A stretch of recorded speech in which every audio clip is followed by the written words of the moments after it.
Hello, BookTube. Thank you so much for watching and welcome to my channel. My name is Nathan.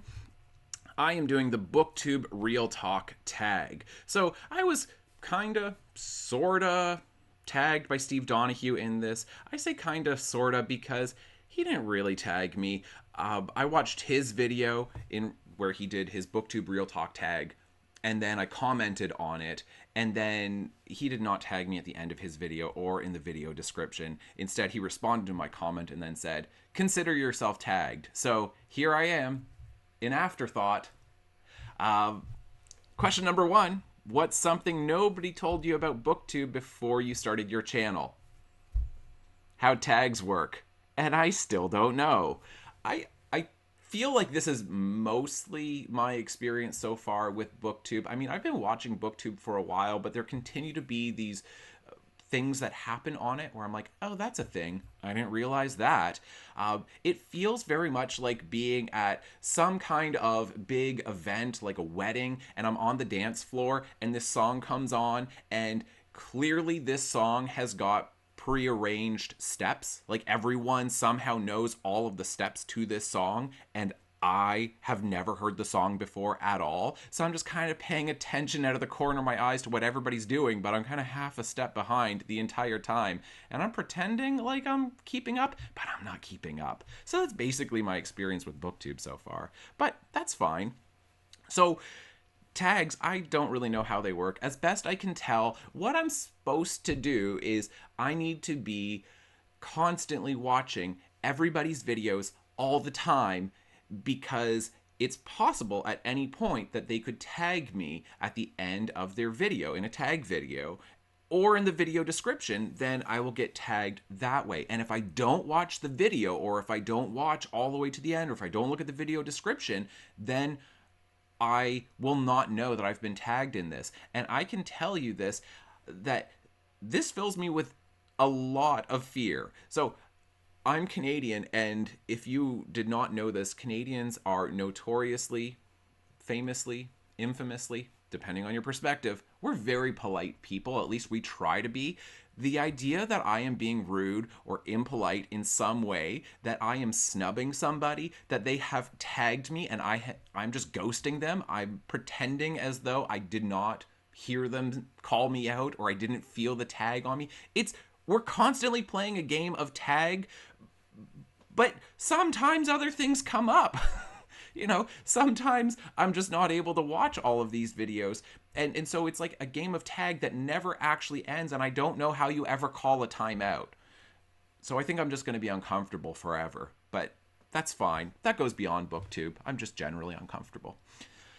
Question number 2.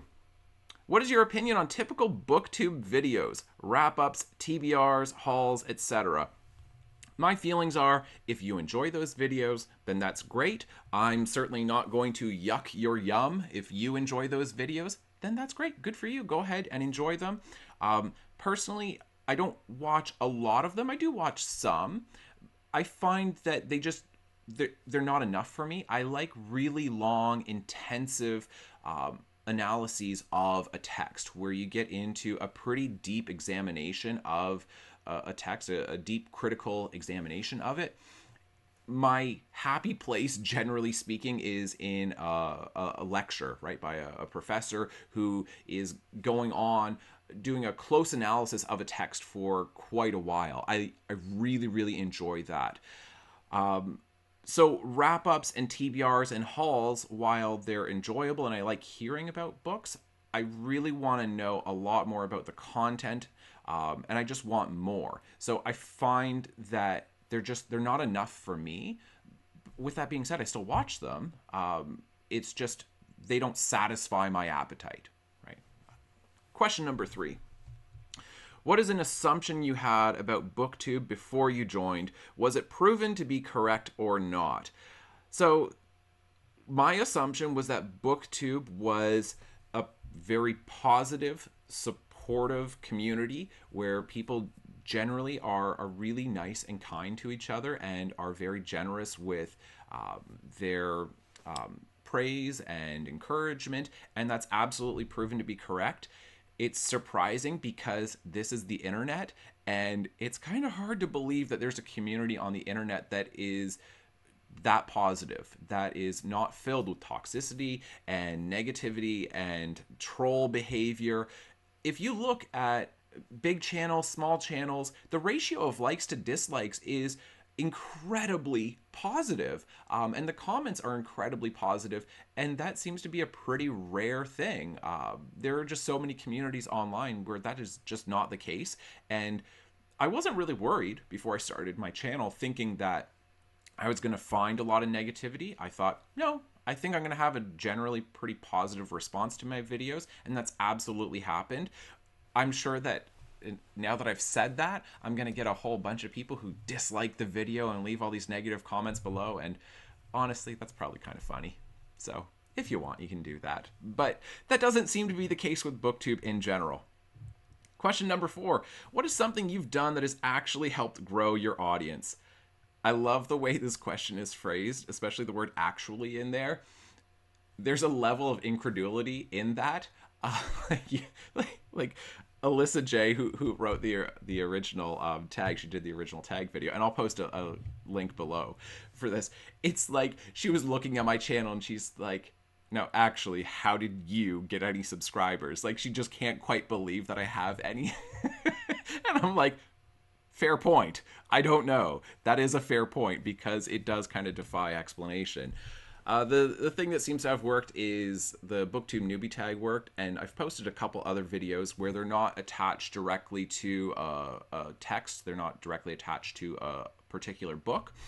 And those seem to be the most successful ones where I've had the most views and likes and subscribers as a result of those, which makes perfect sense. And I completely understand what goes on with that. Basically, tag videos are a really easy entry point to a person's channel because there's no expectation that you've read something in order to be able to enjoy or follow along in the video. If somebody's doing a book review for a book that you have not read nor heard of, you might not necessarily want to get into that, especially if it's a discussion video and you haven't read the book before, then you're probably going to be a little bit lost. But I would say just videos in general that are not tied to a specific book, those ones seem to have worked for me so far.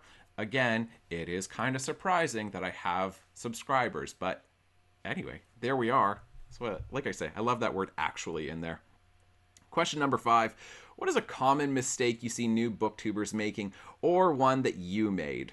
I'm gonna give 2. So this really isn't for new booktubers, although some new booktubers do this. This is kind of just a little bit of a criticism that I have. It's not even a criticism. It's just something that I've noticed about booktube videos in particular, especially with medium to large channels. When I say that, I just mean in terms of the number of subscribers. The editing. And I'm going to go the opposite direction than most people on this. It seems like there are so many booktubers who they edit the hell out of their videos, and I understand why they might.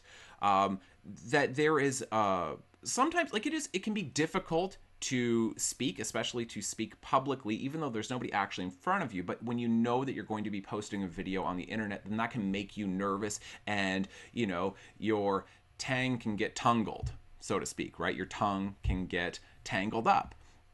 And so occasionally then you look at this and you're like, oh, I totally mispronounced that word, or I stumbled over that sentence, or syntax, what is that?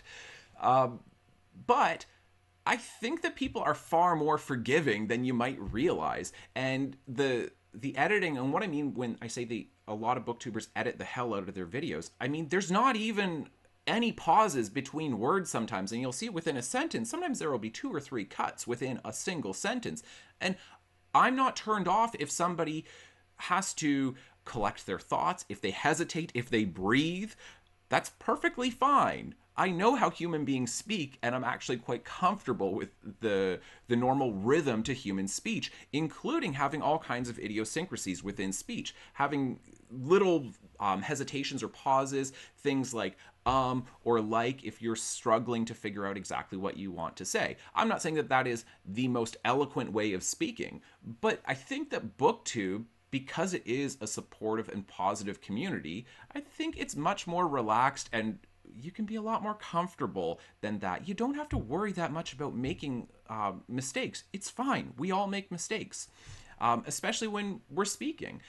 It's sort of what I tell my students. So I'm a teacher by day, and what I tell them very often, especially from kind of the beginning of high school until the end of high school, I really find that with students who are in ninth or 10th grade, that I really have to push them on this idea of, it is perfectly fine, especially if you are taking a test, especially if it is a timed test. If you've got a pen or a pencil and you make a mistake, just scratch it out and keep going.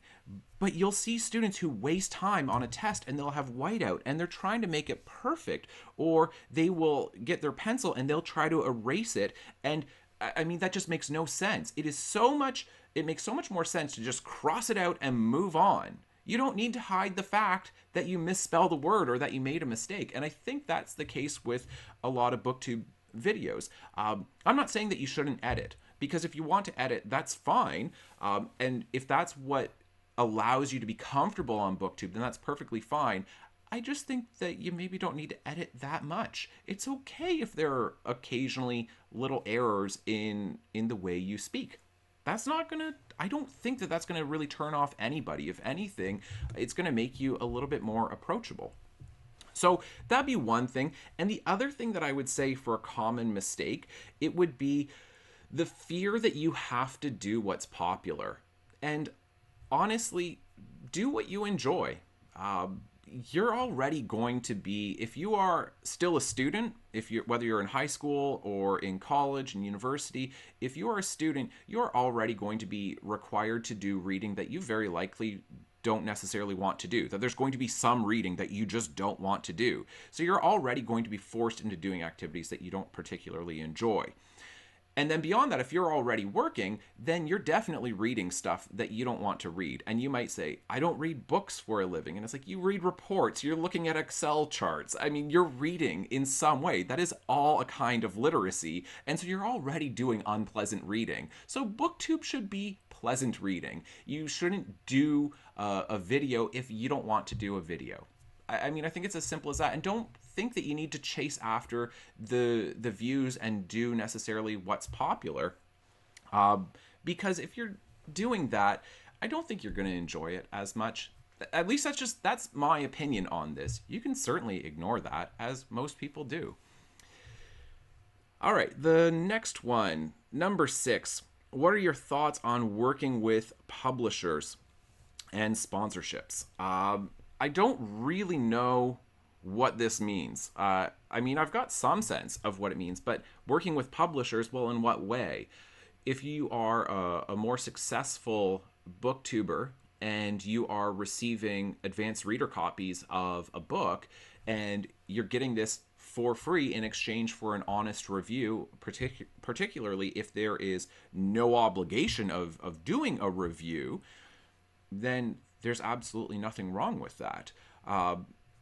Sponsorships, I'm unclear on this. I literally, just before I started filming this, I saw one video from a really big channel. I don't really watch big BookTube channels, and it was sponsored by this big publisher. And I'm like, that's strange. I don't really know what to do with that. I mean, I think if booktubers want to do that, if they are being completely transparent, if they say, this video is sponsored by, then okay, I know how I'm going to react if I see that, if I see a booktuber do that. And that's probably a video for another day.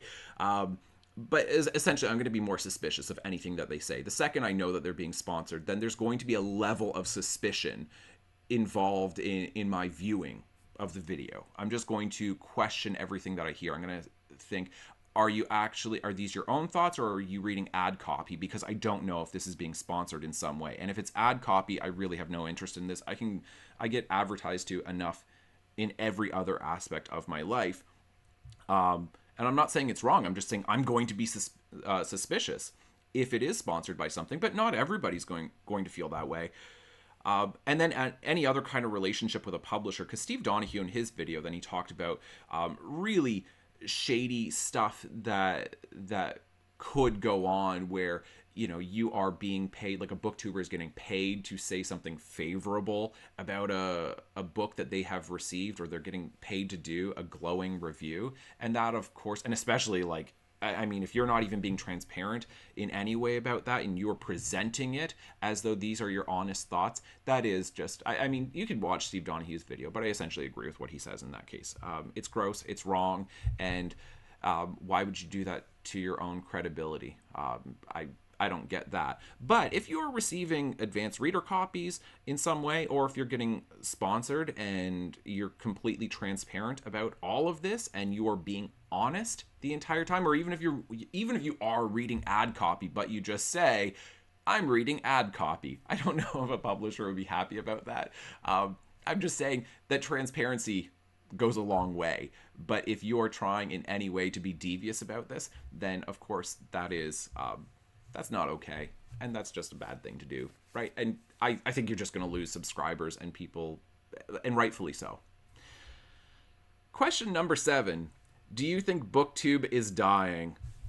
It would be just my luck that as I start in on this thing, it's dying, right? I have got a great record of, getting involved in something right when it is on the cusp of the throes of death, and then it's like, hey guys, I'm here. And it's like, yeah, we're all getting laid off. And it's like, great. I don't think it's dying. I mean, yeah, I don't think that BookTube is dying. I just joined. I don't think I have a terminal illness. I really hope not.